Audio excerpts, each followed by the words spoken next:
va se passer quoi, Tyler? Ils vont enfin pénétrer dans la ville. On va mettre les muscles devant et les cerveaux à côté d'eux.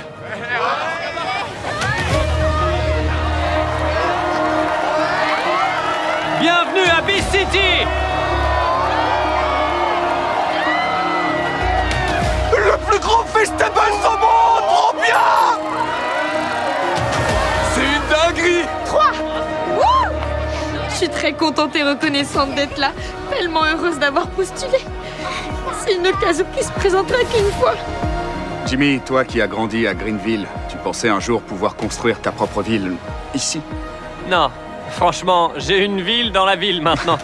C'est fou, non? À la lumière du jour, tu verras qu'on a fait venir des bureaux, un service de restauration, notre approvisionnement en eau et une nouvelle salle de contrôle. C'est le plus grand camp de base de l'histoire de la télévision. J'ai lu que l'État de Caroline du Nord avait déclaré que ton émission allait créer des centaines d'emplois et générer des millions de dollars pour l'économie locale. C'est dingue.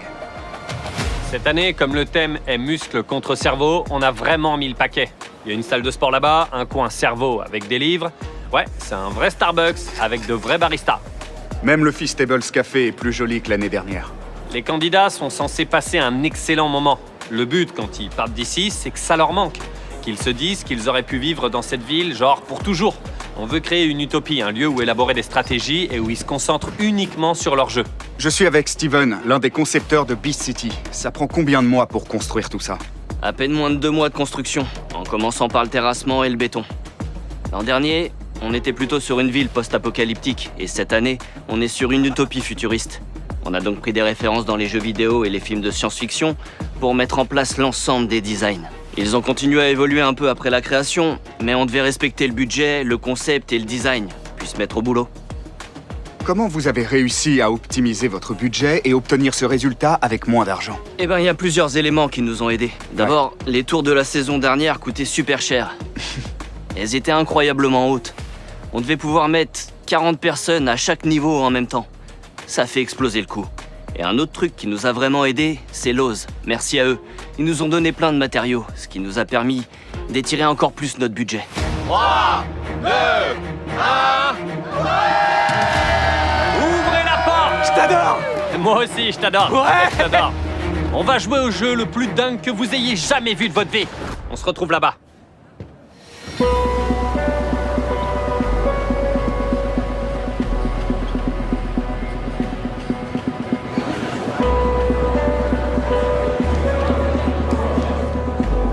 On sait pas quel sera le prochain jeu, mais on imagine que ça va être un truc de dingue. Je suis stressée, je vais en finir. Ils sont dans la salle, les yeux bandés. Ouais. C'est bon. Merci. Ok, j'arrive. Le premier grand gagnant des Beast Games! Quoi?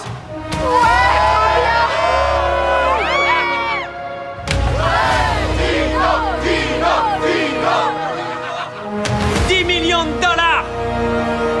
Retirez vos bandeaux et regardez qui est là.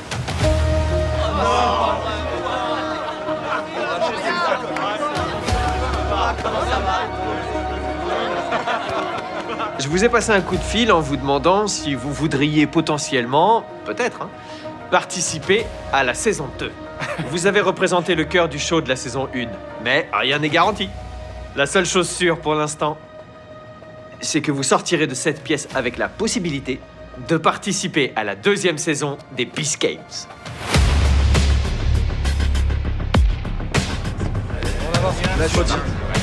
C'est incroyable, je suis trop contente. Chers candidats, allez-y, entrez! C'est dingue. Il se passe quoi? On dirait un asile. C'est quoi ça?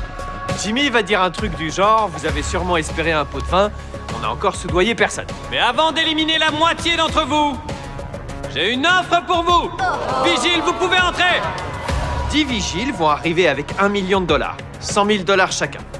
N'importe lequel de ces joueurs peut s'avancer, se retirer du jeu et repartir avec 100 000 $. Et c'est tout. Ils sont éliminés du jeu. Et c'est à ce moment-là que Jimmy ajoute Pour gagner ce pot de vin de 100 000 $, vous n'aurez pas à éliminer vos amis. Tout ce qu'il faut faire, c'est vous éliminer vous-même. Et le rebondissement, c'est que s'ils se manifestent, ils ont la possibilité de prendre n'importe quelle mallette avec les 100 000 $. S'ils prennent la vôtre, vous participerez à la saison 2 des Beast Games. Ah, j'ai oublié de mentionner un petit détail. Vigile, enlevez vos masques.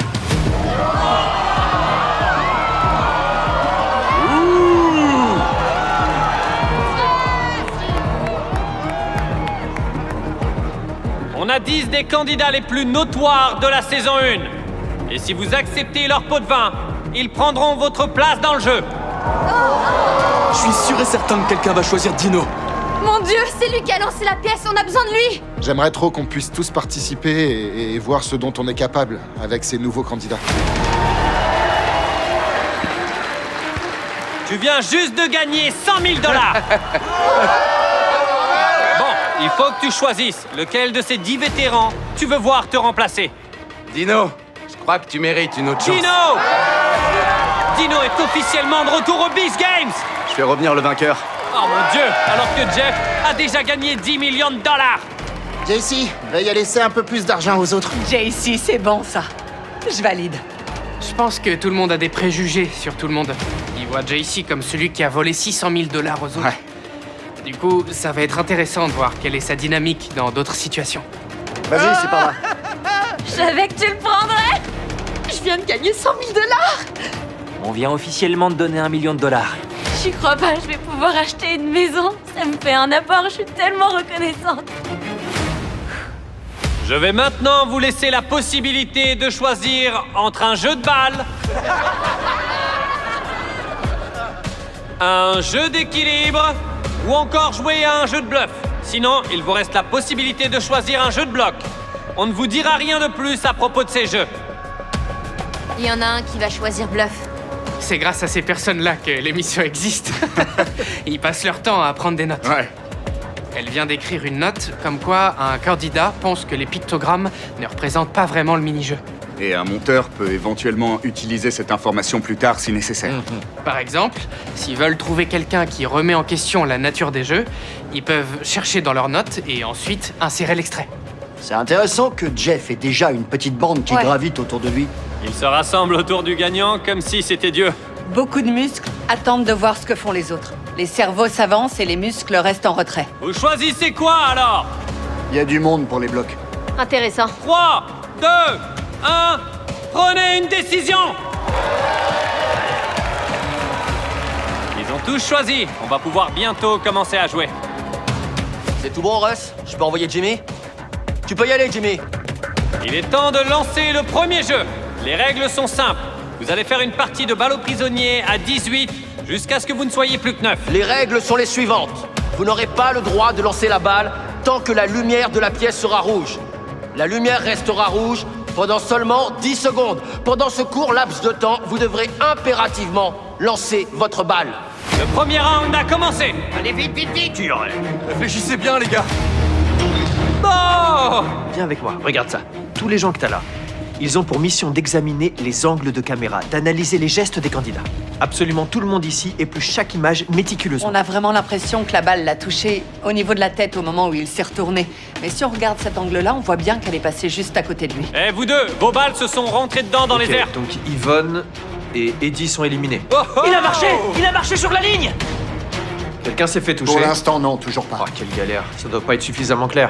Je veux que vous soyez éliminés en jouant, pas en marchant bêtement sur la ligne rouge. On n'a qu'une seule vraie élimination Ouais, sur c'est les ça. trois. Je t'avoue, ça m'énerve un peu, là. Et ce qu'on veut, c'est qu'ils s'éliminent entre eux. Ouais. C'est ça le but. Donc la prochaine manche va être fatale. On va mettre 3 lignes. Sérieux. T'es le premier au courant. Toutes les lignes C'est ici rouges, que- c'est vous qui les contrôlez, Ouais, c'est ça? exact. Ok. La prod nous envoie les modèles qui sont juste là. Il nous envoie différentes configurations. Et nous, on appuie sur les boutons. Moment de vérité! Où la ligne va-t-elle apparaître? Ah, elle est seule. Nickel, c'est parti. Vas-y. Tirez! Ah, Akira. Oh! Oh, Pour l'instant, on a mis 2 et 3 branches. Mais il nous reste encore Ouais. la configuration avec 4 et 5 branches. Prêt? Passez en rouge. Oh! Oh, c'est pas vrai! C'est terminé! À un moment, on a cru que t'avais été touché. J'étais trop triste. Ouais, j'étais dégoûté.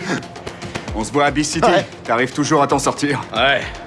Et je continuerai à m'en sortir Ouais. jusqu'à la fin. Au moins jusqu'au top 10. Ces cœurs faits sur mesure et destinés à être cassés vont être placés sur ces balances avec des pierres spécialement conçues pour servir de contrepoids. Même en les manipulant avec un très grand soin, c'est tellement fragile qu'il est très facile d'en perdre un, et une fois cassé, c'est terminé. Ces cœurs, ils sont en verre.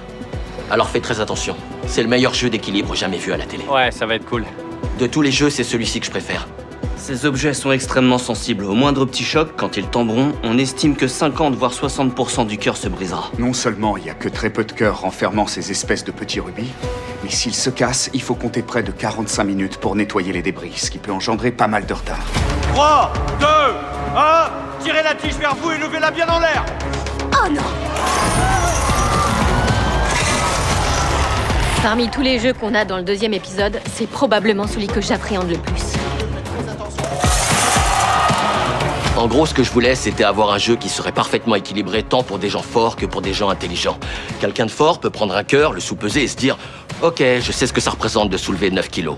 Quelqu'un d'intelligent ne procédera pas de la même manière, et je trouve ça cool d'observer le contraste entre leurs deux modes de réflexion. On est à quel round? On est au 22. C'est l'heure de vérité. Quand c'est bon, tirez la tige. C'est reparti pour un tour. Oh la vache!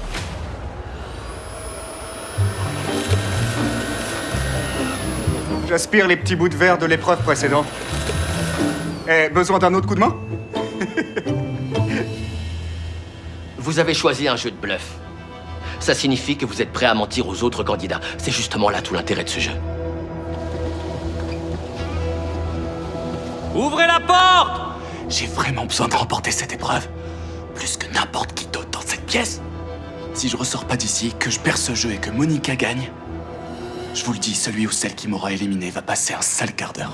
Ok, donc le 49 s'est rapproché des candidats 50, 55 et 173. Tu peux me répéter les numéros? Le 49 est avec le 50. Le 55 et le 173. Il essaie de demander au 162 de trahir la confiance de Karim, le 406. Le candidat 406 leur a dit qu'il avait changé, qu'il était là pour se racheter et qu'il ne comptait mentir à personne. Ils sont beaucoup à s'être ralliés à lui. On a un gros groupe. Ouais. Félicitations, vous avez tous réussi, mais hé oh, il faudrait peut-être commencer à mentir. Je vous rappelle qu'il y a une personne dans cette salle qui a déjà tenté sa chance pour gagner 5 millions de dollars. C'est ce que je voulais. Les vannes sont ouvertes. Qu'est-ce que je t'avais dit? J'étais persuadé que ça arriverait. Donc le choix est facile. Karim, le numéro 406. C'est sa femme qui l'a éliminé. Karim et son frère Azim ont manipulé ma femme devant toutes les télés du pays pour qu'elle s'élimine. Je t'avais dit que j'allais tout gâcher. Mon frère et moi, on parlait stratégie secrètement pendant tout le long. Et en fait, elle le savait pas. Waouh! Wow.